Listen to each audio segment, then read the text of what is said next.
오늘 본문은 두 개의 단락이 하나로 묶여 있습니다. 첫 번째 단락은 1절부터 5절까지예요. 한밤중에 사랑하는 연인을 진심으로 그리워하는 사랑하는 그 여인의 마음이 잘 담겨 있습니다.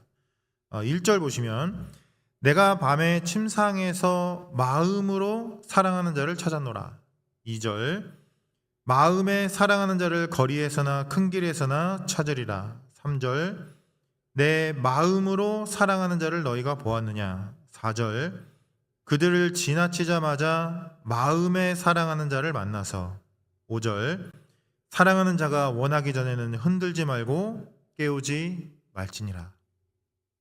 계속 반복되는 단어들이 보이시죠? 사랑, 사랑, 사랑, 마음, 마음, 마음. 한 절에 한 번씩 반복될 정도로 진심의 마음에서 우러나오는 사랑을 잘 표현하고 있다는 거예요. 정말 진심을 다한 사랑이 느껴지는 구절들입니다. 두 번째 단락은 6절부터 11절인데요. 솔로몬 왕의 결혼식 가마 행렬을 묘사하고 있습니다. 그녀가 그렇게도 마음으로 사랑하던, 그렇게도 기다리던 솔로몬이 사랑의 완성인 결혼식 가마를 타고 나타나는 거예요. 7절 보시면 볼지어다 솔로몬의 가마라 이스라엘 용사 중 60명이 둘러쌌는데. 11절 시온의 딸들아 나와서 솔로몬 왕을 보라. 혼인날 마음이 기쁠 때에 그의 어머니가 시온 왕관이 그의 머리에 있구나. 얼마나 이게 기뻤을까요? 밤새 그렇게 그리워하던 그 이가 솔로몬이 심지어 결혼식 가마를 타고 나타나는 겁니다. 언제 깨어날지, 그래서 언제 떠날지 이렇게 조마조마해 할 정도로 사랑하던 그이가 모든 어려움과 갈등을 물리치고 결혼식을 성취하고 있는 거예요. 그래서 아마 이 그녀에게는 솔로몬의 결혼식 가마가 최고의 복음이었을 겁니다. 이렇게 두 단락이 각각 우리에게 주는 메시지들이 있어요. 그런데 이 두 단락을 연결해서 보면 더 분명한 은혜를 누릴 수가 있습니다. 마치 두 개의 별개의 사건인 것 같은 이 본문을 하나로 묶어서 오늘 우리에게 묵상 본문으로 주시는 이유가 있거든요. 그 이유를 발견하기 위해서는 오늘 거꾸로 두 번째 단락부터 얘기를 시작해야 됩니다. 무엇보다 솔로몬 왕의 가마 행렬은 큰 기쁨과 소망을 줍니다. 아가서 설교를 들으면서 아마 이 아가서가 무엇보다 이 남자와 여자 간의 사랑에 대한 메시지다라는 얘기 들으셨을 거예요. 하지만 동시에 예수 그리스도와 교회에 대한 비유와도 같은 시이다. 아마 이런 얘기도 들으셨을 겁니다. 여러분, 솔로몬이 누구죠? 솔로몬은 성전 짓는 사람입니다. 성전을 실제로 지었죠. 성전 짓는 자 솔로몬이 오는 거예요. 그리고 솔로몬과 한몸된 술람미, 이 술람미라는 이름은 이 사실 솔로몬의 여성형 이름이거든요. 그러니까 같은 이름을 공유하는 마치 한몸과도 같은 여인을 얘기하는 겁니다.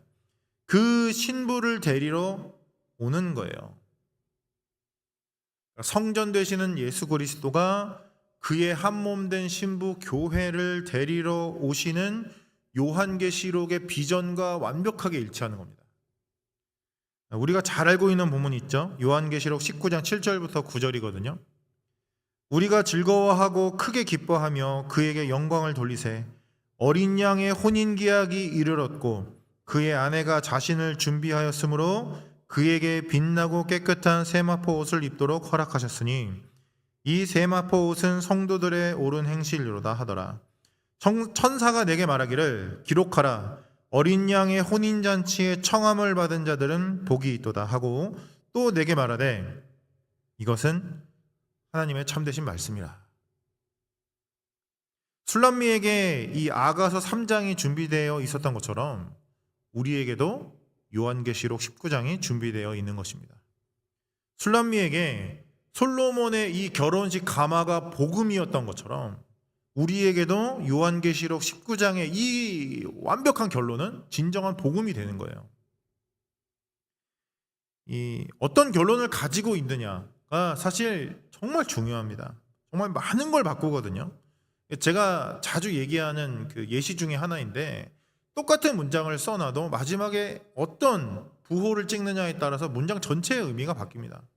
같은 문장이어도 마침표를 찍으면 평서문이 되고요. 같은 문장이어도 물음표를 찍으면 물어보는 문장이 되고, 같은 문장이어도 느낌표를 찍으면 강조하는 문장이 되고, 심지어 같은 문장이어도 쉼표를 찍으면 이어지는 문장이 됩니다. 이게 결론의 힘이에요. 영화를 한번 생각해 볼까요? 똑같은 영화 같은데 마지막에 어떤 결론이 오느냐에 따라서 영화 전체의 이름이 바뀌죠. 마지막에 행복한 결론이 오면 해피엔딩의 영화가 되고, 마지막에 슬픈 결론이 오면 새드 엔딩의 영화가 됩니다. 결론이 모든 것을 바꾼다라는 거예요. 우리가 갖고 있는 두려움 중에 하나가 무엇입니까? 결론에 대한 두려움이죠. 짧게는 우리가 지금 겪고 있는 일, 아니면 하고 있는 일, 아니면 함께 나누고 있는 관계, 이런 것들이 과연 어떤 결론에 도달하게 될까? 이게 어떻게 될까? 잘 될까? 안 될까? 혹은 성공할까? 실패할까? 이런 것들이 항상 우리에겐 걱정이고 두려움입니다. 그걸 길게 늘려서 결국에는 내 인생의 결론이 어떻게 날까? 과연 내 인생의 끝에는 무엇이 있는가? 내 인생은 어떻게 끝날 것인가? 이게 이 세상을 살아가는 모든 인생들의 궁극적인 두려움이란 말이죠. 그런데 그 끝에 솔로몬의 가마가 오는 것입니다. 우리를 위해 마지막을 완성하시는 신랑 예수님이 계시다. 그것만큼 큰 소망이 우리에게 어디 있겠습니까? 그것만큼 분명한 복음이 어디에 있는가? 예수가 우리의 마침표가 되어주신다면 오늘 하루 소망 가운데 살 수 있는 거거든요. 그래서 이 두 번째 단락의 내용이 첫 번째 단락으로 연결이 됩니다. 솔로몬 왕의 가마 행렬에 대한 소망이 지금 이 여인이 경험하고 있는 한 밤의 의미를 바꾸거든요. 지금 이 여인은 한 밤중에 깨어났습니다. 1절 보시면 내가 밤에 침상에서 마음으로 사랑하는 자를 찾았노라. 찾아도 찾아내지 못하였노라. 이 아가서가 시라는 사실을 좀 유념할 수 있어야 됩니다. 시는 직접적으로 그 단어의 의미를 사용하기보다는 그 안에 담겨있는 풍성한 다른 비유들을 포함하거든요. 시에서 밤은 무엇보다 두려움을 의미하죠. 죽음을 의미하기도 하고 공포를 의미하기도 합니다. 내가 한밤중에 깨어났다 이렇게 썼다는 건 단순히 실제로 밤에 일어났을 수도 있죠. 하지만 그 안에 담겨있는 의미들은 어떤 두려움, 죽음과 공포 이런 것들을 의미한다는 거예요. 게다가 지금 사랑하는 자가 옆에 없죠. 찾아도 찾을 수가 없고 정말 외롭고 두렵고 어려운 와중에 지금 이 여인이 놓여 있다는 거예요. 그런데 이 마음 한복판에서 우러나오는 그 솔로몬에 대한 사랑이, 그의 결혼식 가마에 대한 소망이 그녀가 경험하고 있는 밤의 의미를 바꾸는 것입니다. 그러니까 누군가에게는 외로움의 밤일 수 있겠지만 그녀에게는 사랑의 밤이 되는 거예요. 누군가에게는 죽음의 밤이 될 수 있겠지만 그녀에게는 간절함의 밤이 되고, 누군가에게는 두려움의 밤이 될 수 있겠지만 그녀에게는 소망의 밤이 되는 것입니다. 누군가에게는 저주의 밤이 될 수 있겠지만 오히려 그녀에게는 축복의 밤이었다. 그게 왜 가능할까요? 그가 오고 있기 때문입니다. 그의 가마가, 그와의 결혼식이 다가오고 있기 때문에 비록 지금은 한밤중이고 비록 그를 찾는 것이 쉽지 않아도, 그와의 동행이 불안하기만 하지만 그의 가마가, 그의 결혼식이, 그의 완성이 반드시 올 것이기 때문에 오히려 소망이 생긴다는 거예요. 이게 오늘 본문을 묵상하는 우리에게 바로 오늘 주시는 은혜입니다.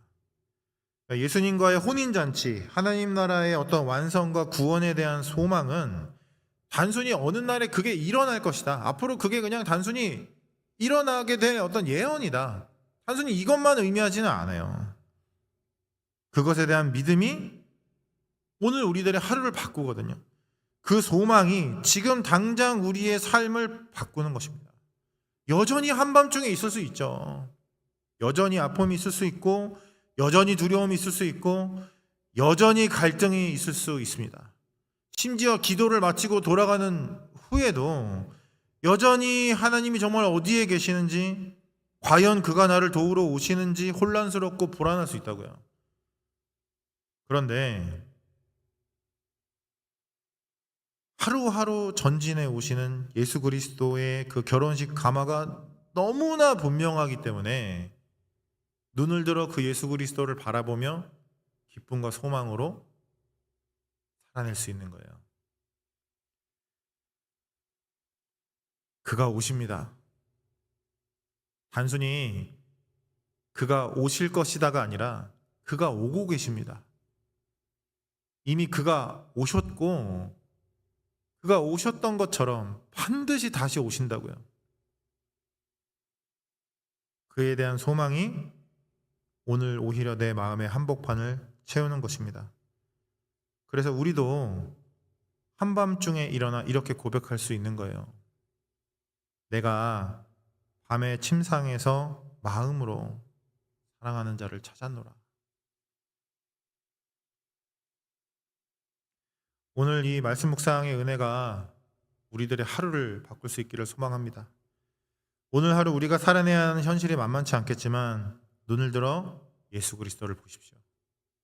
오늘 하루 우리의 지지부진한 하루를 통하여 그가 전진하여 오고 계심을 보십시오.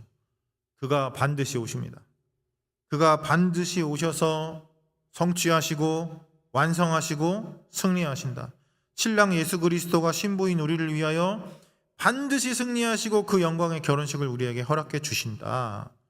그 소망으로 다시 눈을 들어 서는 것입니다. 그러면 오늘 우리의 하루가 바뀐다.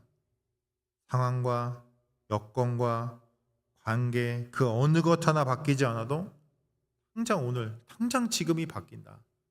왜요? 이제 나의 마음은, 나의 발걸음은 이미 사랑하는 이를 향하기 때문입니다. 이 변화와 은혜가 오늘 우리 모두에게 임할 수 있기를 소망합니다. 마지막으로 한 말씀만 더 드릴까요? 이 아가서가 예수 그리스도와 교회의 관계에 대한 어떤 비유와도 같지만 아까 처음에 말씀드렸던 것처럼 이 아가서는 남녀 간의 사랑에 대한 메시지를 담고 있는 책입니다. 하지만 이게 꼭 남녀 간의 사랑 얘기만 하는 거겠습니까? 오늘 하루 서로 사랑하면서 지낼 수 있었으면 좋겠습니다. 너무 내 자신에게만 매몰되어 있으면, 너무 내 자신의 문제에 파묻혀 있으면, 그래서 두려움과 걱정으로 살아가다 보면 다른 누군가를 사랑하면서 산다는 것이 남 얘기처럼 느껴지고 먼 얘기처럼 느껴지고 정말 현실적이지 않은 얘기처럼 느껴질 때가 있습니다. 그런데 우리의 시선이 예수 그리스도께 고정되어 있다면, 그래서 그를 진정으로 사랑하기에 그에 대한 소망으로 오늘 하루 우리가 살아갈 수 있다면 우리 마음에 여유가 생기거든요. 누군가를 사랑할 수 있는 여유가 생깁니다. 예수를 향한 사랑이, 그의 다시 오심에 대한 소망이 서로를 향한 사랑과 여유로 잘 풀어지고 잘 나뉘어질 수 있는 우리 모두의 하루가 되기를 진심으로 소망합니다. 우리 같이 기도할까요?